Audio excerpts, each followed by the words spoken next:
আচ্ছা, একজন বাগানির কাছে বা গাছপ্রেমী মানুষের কাছে সবথেকে বড় পাওনা কি হতে পারে বলো তো?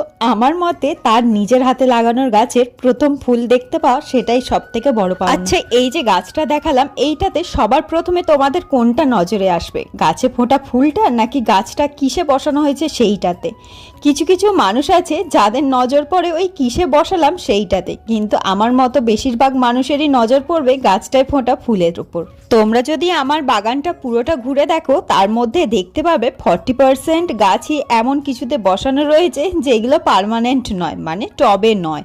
কেন কি, যে সব গাছ শুধুমাত্র শীতেই হয় সেই সব গাছগুলো আমি চেষ্টা করি টবেতে নয় বরং গ্রো ব্যাগে বসানো। আচ্ছা, এই দেখো, এই গাছটা তো এত বড় একটা মাটির টবেতে বসানো, কিন্তু গাছটায় ফুল মাত্র দুটো তিনটেই হয়ে রয়েছে। সুতরাং আমি কিসে গাছ বসাচ্ছি সেইটাকে পুরোপুরি ইগনোর করে গাছে ফোটা ফুলগুলোর দিকেই দেখো আর সেটাই এনজয় করো।